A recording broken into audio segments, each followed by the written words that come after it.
दसरा आणि दिवाळी म्हटलं की करंज्या आणि इतर फराळाच्या पदार्थांची घाई प्रत्येकाच्याच घरी सुरू असते. करंजीचं सारण हे वेगवेगळ्या पद्धतीनं बनवलं जातं. आज मी तुम्हाला करंजीच्या सारणाचे 3 ट्रॅडिशनल प्रकार दाखवते. पहिलं आहे रवा आणि खोबरं यापासून बनवलेलं, खूप टेस्टी आहे. दुसरं आहे गव्हाचं पीठ आणि फुटाण्याची डाळ यापासून बनवलेलं, ते सुद्धा खूप टेस्टी आणि हेल्दीसुद्धा आहे.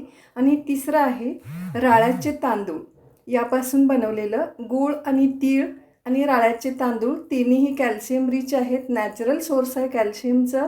शिवाय राळे हे मिलेट्स आहे, श्रीधान्यामध्ये त्याचा समावेश केला जातो. डाएटसाठी याचा वापर केला जातो, शुगर कंट्रोलसाठी वापरलं जातं. शिवाय अनेक गुणांनी भरपूर असलेलं हे राळे यामध्ये वापरलेलं आहे करंजीच्या सारणामध्ये. ही ट्रॅडिशनल रेसिपी आहे. पूर्वी आमच्या घरी आजी वगैरे असायच्या त्यावेळी त्या बनवायच्या. अलीकडं फारसं कुणी बनवत नाही आहे, पण खूप टेस्टी आणि हेल्दी रेसिपी आहे. नक्की ट्राय करून बघा.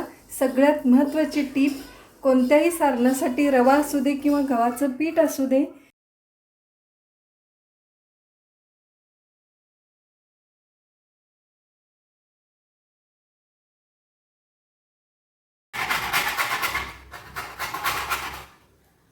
खोबऱ्याचा हा जो काळपट भाग आहे तो अशा प्रकारे बाजूला करून घ्यायचा आहे.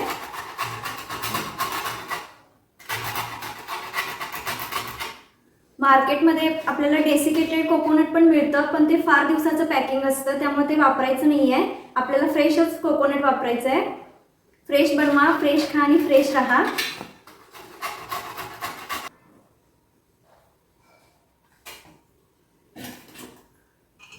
हे अशा प्रकारे किसून बाजूला करून घेतलेलं आहे. आता पुन्हा एकदम हे किसून घेते. करंजी सारण बनवण्यासाठी सगळ्यात आधी आपल्याला सुकं खोबरं किसून घ्यावं लागेल, तर हे मी किसून घेते आहे. रवा भाजण्यासाठी जाड बुडाचीच कढई वापरायची आहे, तरच रवा छान भाजला जातो. कढईमध्ये 1 छोटा चमचा घट्ट तूप घालते आहे. तूप जर मेल्ट केलेलं असेल किंवा पातळ असेल तर 2 ते 3 चमचे घालायचं आहे लहान चमच्यानी. बारीक सुजी अर्धी वाटी घेतलं आहे. 0 साईज रवा. तर हे सुद्धा खमंग असं भाजून घ्यायचं आहे, मंद आचेवरच भाजायचं आहे, तरच रवा छान भाजला जातो. आणि जितकं छान भाजलं जाईल तितकं सारण छान होतं. तर रवा हा अर्धवट भाजलेला आहे. गॅसचं फ्लेम मी कमी करते आहे. आणि आता याच्यामध्ये सुकं खोबरं ॲड करायचं आहे, जे आपण किसून घेतलेलं आहे. ते मी 1 वाटी घेते आहे खोबरं. अर्धी वाटी रवा घेतलेलं होतं, आता 1 वाटी खोबरं घेते आहे. खोबरं आणि रवा याचं मेजरमेंट थोडंफार कमी जास्त झालं तरी चालू शकतं. याच कढईमध्ये हे मी भाजून घेते आहे. पुन्हा अर्धा ते 1 मिनिट परतून घ्यायचं आहे. खोबरं पटकन भाजून येतं. छान गुलाबी रंग येईपर्यंत भाजायचं आहे. तर हे खूप छान असं भाजून झालेलं आहे. आणि भाजून झाल्यानंतर साधारण अर्धा ते 1 तास असंच ठेवून द्यायचं आहे, का तर ते पूर्ण थंड होणं गरजेचं आहे. अर्धी वाटी साखर घेते आहे. साखरसुद्धा थोडंफार कमी जास्त करू शकता आवडीनुसार. हे मी बारीक करून घेतलेलं आहे. 1 सपाट चमचा खसखस घेतली आहे, थोडंसं गरम करून कुटून घ्यायचं आहे. तर हे मी कुटून घेते आहे. मसाले आपल्या आवडीनुसार घालू शकता.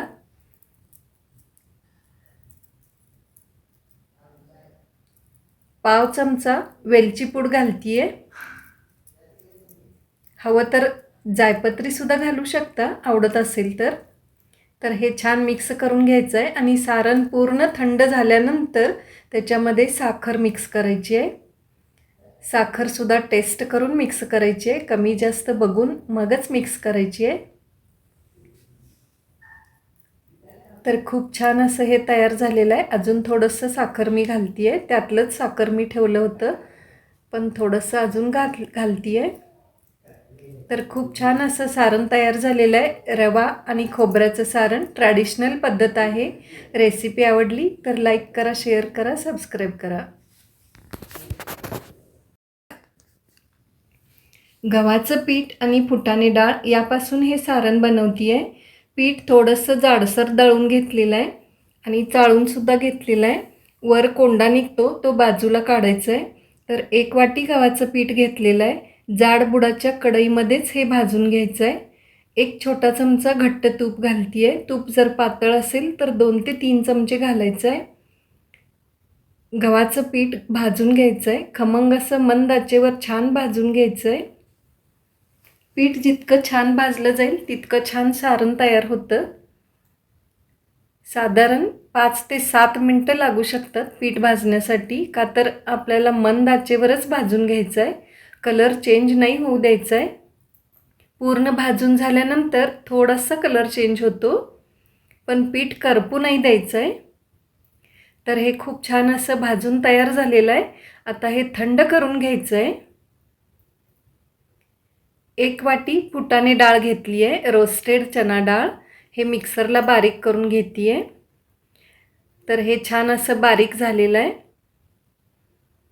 आणि पीठ गरम आहे, कढाई गरम आहे तोपर्यंतच त्याच्यामध्ये हे घालायचं आहे आणि छान मिक्स करून घ्यायचं आहे.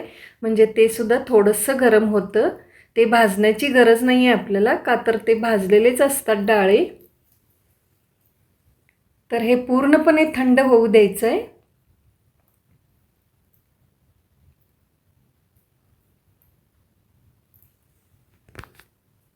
यानंतर 1 मोठा चमचा तीळ घेते आहे. हे सुद्धा छान भाजून घ्यायचे आहेत. तीळ चटचट उडेपर्यंत भाजायचे आहेत.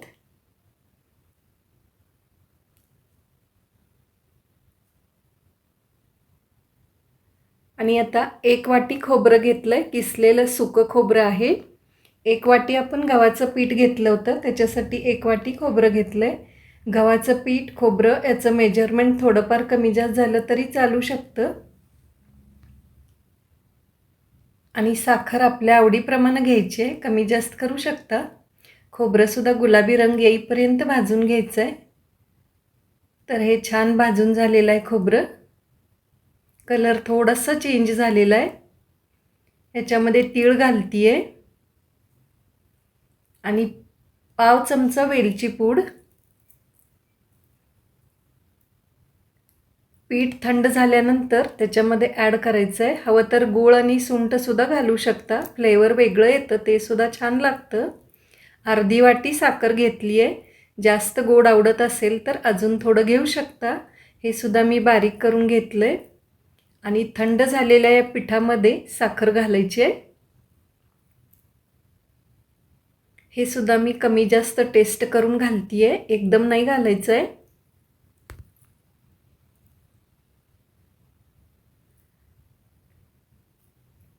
तर खूप छान असं सारण तयार झालेलं आहे. गरज वाटली तर अजून थोडी साखर घालू शकता. खूप टेस्टी सारण आहे, हेल्दी आहे. फुटाणे डाळीमुळे त्याला खूप छान चव आली आहे. रेसिपी आवडली तर लाईक करा, शेअर करा, सबस्क्राईब करा.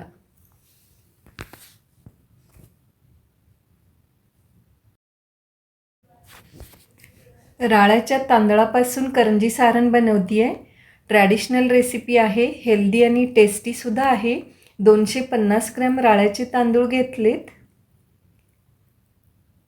150 ग्रॅम गहू घेतलेत आणि 50 ग्रॅम हरभरा डाळ घेतलं आहे. हे सगळं एकत्र करून भरपूर पाणी घालून 2 वेळा स्वच्छ धुवून घ्यायचं आहे. राळे हे मिलेट्स आहे, श्रीधान्यामध्ये याचा समावेश होतो.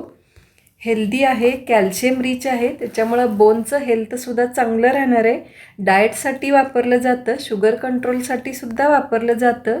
विटामिन्सनी भरपूर आहे, फॉलिक ॲसिड फायबरयुक्त आहे, तर हेल्थसाठी खूप चांगलं आहे. थोडा वेळ पाणी निथळण्यासाठी ठेवायचं आहे. याला कंगनी असं सुद्धा म्हणतात किंवा इंग्लिशमध्ये फॉक्सटेल सुद्धा म्हणतात. बऱ्याच नावांनी ओळखलं जातं. पाणी निथळल्यानंतर कॉटनच्या कापडावर पसरून ठेवायचं आहे. 1 तासभर पसरून ठेवायचं आहे, म्हणजे पाणी पूर्ण सोकलं जातं आणि पाणी पूर्ण सोकल्यानंतरच हे कढईमध्ये भाजून घ्यायचं आहे. तर 1 तासानंतर पाणी सोकून आलेलं आहे, पूर्ण वाळलेले आहेत. आता जाड बुडाच्या कढईमध्ये भाजून घ्यायचं आहे. मंद आचेवरच भाजायचं आहे, तरच ते चांगलं भाजलं जातं. जितकं चांगलं भाजलं जाईल तितकं छान सारण तयार होतं. भाजणं ही एक कला आहे. खरं तर एकही काळा डाग पडू न देता खमंग असं भाजायचं आहे. याच्यासाठी 10 ते 12 मिनटं लागणार आहेत आपल्याला. तर छान असं भाजून झालेलं आहे. 10 ते 12 मिनटं लागलेली आहेत. आता याच्यामध्ये गॅस बंद केल्यानंतर थोडंसं मी जायपत्री घालते आहे किंवा जवित्री आणि 10 ते 12 काळी मिरी घालते आहे, ब्लॅक पेपरकॉर्न. आपल्या आवडीनुसार मसाले घालू शकता आणि पूर्ण थंड झाल्यानंतर हे दळून घ्यायचं आहे. थोडंसं जाडसर दळून घेते आहे. नेहमीच्या पिठापेक्षा थोडंसं जाडसर दळून घ्यायचं आहे. तर हे दळून घेतल्यानंतर न चाळता असंच घेतले मी, का तर आपल्याला मोठंच पीठ हवं आहे. पीठ तयार आहे. गूळ किसून घ्यायचं आहे. थोडं सॉफ्टच घ्यायचं आहे, म्हणजे किसायला सोपं जातं, मिक्सरला सोपं जातं ग्राइंड करायला. तर 400 ग्रॅम टोटल मेजरमेंट झालेलं होतं. 400 ग्रॅमसाठी 400 ग्रॅम गूळ घेते आहे. गोड जास्त आवडत असेल तर अजून थोडं घालू शकता. कमी आवडत असेल तर यातलं सुद्धा थोडं कमी करू शकता. हे हाताने थोडं मिक्स करून घ्यायचं आहे. हाताने मिक्स केल्यामुळं मिक्सरला लावल्यानंतर गुळाचा चिकटपणा जो असतो तो मिक्सरच्या भांड्याला बिलकुल लागणार नाही आहे. एक छोटा चमचा सुंठ पावडर घालते आहे.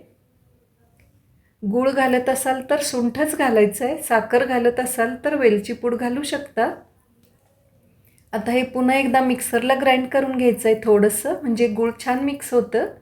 तर हे खूप छान असं गूळ मिक्स झालेलं आहे. बिलकुल चिकट झालेलं नाही आहे. हे बघा, अशा पद्धतीनं हे सगळं मिक्सरला लावून घ्यायचं आहे. तर हे सारण मिक्सरला लावून तयार झालेलं आहे. तांदूळ दळून घेत असताना थोडंसं मोठं दळून घेतलं होतं. आता पुन्हा एकदा मिक्सरला लावल्यानंतर ते पुन्हा बारीक होतं, म्हणून मी आधीच थोडंसं मोठं दळून घेतलेलं होतं. 100 ग्रॅम तीळ घेतलेले आहे. तीळसुद्धा तुम्ही कमी जास्त करू शकता. हवं तर जास्त घेऊ शकता याच्यापेक्षा, किंवा कमीसुद्धा घेऊ शकता. तीळसुद्धा कॅल्शियम रिच आहे. गूळसुद्धा कॅल्शियम रिच आहे. रेसिपी किती हेल्दी आहे हे याच्यावरून लक्षात येतं. तर हे सुद्धा तीळ चटचट वाजेपर्यंत, उडेपर्यंत छान भाजून घ्यायचं आहे. तीळ भाजून थंड करायचं आहे आणि थंड केल्यानंतर मग या मिश्रणामध्ये ॲड करायचं आहे. हे पुन्हा एकदा छान असं मिक्स करून घ्यायचं आहे. गोड कितपत झालं हे टेस्ट करायचं आहे. कमी जास्त झालं असेल तर थोडीशी साखरसुद्धा ॲड करू शकता. तर खूप छान असं सारण तयार झालेलं आहे. हेल्दी सारण आहे, ट्रॅडिशनल सारण आहे. रेसिपी आवडली तर लाईक करा, शेअर करा, सबस्क्राईब करा.